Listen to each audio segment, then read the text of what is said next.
I'm using a watered down Paynes grey, and you could use black, indigo, you know, a lovely dark sort of colour for these winter trees here. And I am working sort of a little bit wet on dry in places, but also where I've spattered with water, damp into damp as well. And I'm trying to leave some of those gaps that you can see on those winter trees, the spaces in between the branches and the foliage as well. And I'm really trying to create some lovely textures around the edges as well, just to kind of create that lovely crisp, frosty sort of effect on the branches.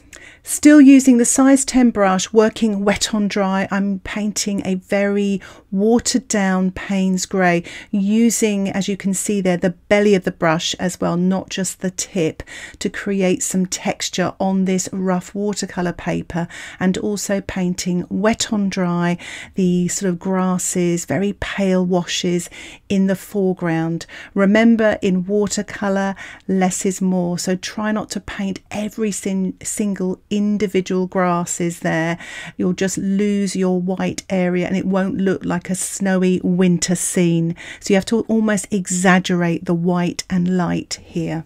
I've mixed up a mid-tone of Paynes grey. What's great is you just have to worry about one colour and the tonal value. Still using the size 10 brush, I'm painting this damp into wet just to create a little bit of dark. I don't want to go too dark because this whole scene is so pale, and I thought it would be such a great challenge just to paint just one colour and try to create this snowy winter scene. I'm using the tip of my brush now as well, just to paint the bottom of the sort of little hedgerow here covered in snow, and just trying to create some dark tonal values. I'm using just ordinary table salts and sprinkling it onto the damp surface here, so it's not too wet and it's not dried off, it's just in between, just like baby bear's porridge. And I'm sprinkling it as well on the grasses and on that little hedgerow there. And now I'm going to allow my painting to dry naturally. This is the painting dried off, and look at that lovely texture that the salt has created. It's created that illusion of a frosty look on those winter trees there. I'm swapped now to my size 6 brush, and as you can see, I'm using a much darker tonal value, so less water, more paint. It's the same colour, it's Paynes grey, and I'm just painting the tree trunks and then the branches, and I've diluted my brush as I go towards the top of the tree there to sort of create a paler look, so it looks like it's behind all that frostiness of the foliage and branches there. I've swapped now to my size 2 brush there to paint some of the thinner branches as well. I just find it a little bit easier. You may also find using a rigger or a liner brush easier to paint thin branches.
patient when you're painting winter trees. Your hard work will pay off.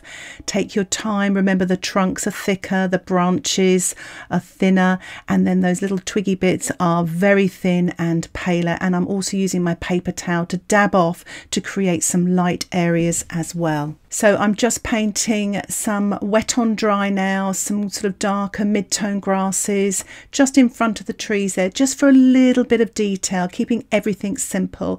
Using my size 6 brush there, just painting in some posts there, making them smaller as they go towards the tree to create some depth. I'm, keeping it really nice and simple. I'm not actually copying the photograph so much, painting a little bit of wire there, and it just draws your eye into the focal point there. That's the trees on the right hand side, and I'm painting some grasses there with the tip of my brush, using that dark tone there, the Paynes grey, wet on dry with my size 2 brush, and just making little marks, not too much, not trying to slavishly copy the photograph, just using it to inspire me to paint this picture here. So remember, less is more, especially if you're starting out in watercolour.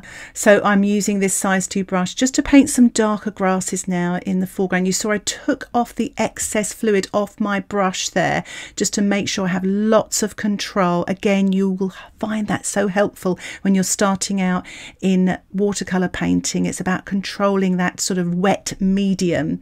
I'm just painting some imaginary footprints here going towards the trees and spattering as well to create some textures. It also stops me from overworking my painting. So it's a good time to allow the painting to dry, and this is the final stage, so it's nice and simple. This, I've got some white gouache, little bit of cheating here, but it's just to paint some snow on the top of the post with my size 4 brush, wet on dry. I'm also using a bit of dry brush. That's not very much water in the white gouache paint. You can use white watercolour or even white acrylic, but it's just to create some texture on the post there.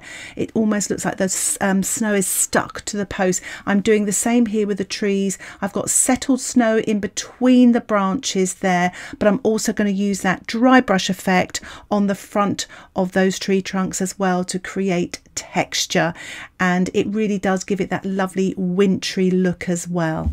I'm using my paper towel to take off that excess moisture, so it makes sure I've got a lovely dry brush, and just combing that almost on top of that dark paint. The paint won't move because it is dry, but if you overwork it too much, you may disturb the paint underneath. Watercolor isn't permanent, so it's worth bearing that in mind, especially when you work in layers. You want to really carefully put that next layer on without sort of disturbing the paint underneath, because that's where you can end up with muddy watercolors. I'm using the gouache now, the white gouache, sort of watered down a little bit now, just to paint in some lighter branches, and also branches that look like they've got snow on them. And as you can see, I'm adding a little bit of white on to the branches there to look like it's got snow fallen on and settled on those branches there. I'm using a scourer, just an ordinary household scourer. I'm dipping it into the slightly watered down gouache there. It's still slightly creamy, and I'm printing with this white gouache here, wet on dry, onto the top of the tree to create texture and also that frosty look on the trees there. It's so effective. You could have done this with some masking fluid right at the beginning, but I decided to use the white paint instead. I'm finishing off with a spatter. It always stops me from overworking my paintings. I've watered down the white gouache. As you can see, I'm holding it firmly in my hand towards the lower part of the brush and tapping the center of the brush. Really sort of tap it firmly. Try not to let the brush move. Don't let it sort of go up and down. Just hold it firmly in your hand and tap firmly, and keep loading as well. Make sure you protect other stuff around you as well. You don't end up getting anything with white spots all over it. And so here is the finished painting. I've kept it really nice and simple, really just 3 stages. If you have any questions about this tutorial, please put them in the comments section below.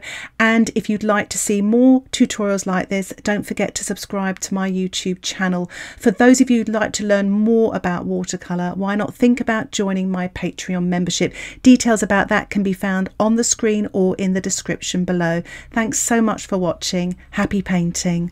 Bye for now.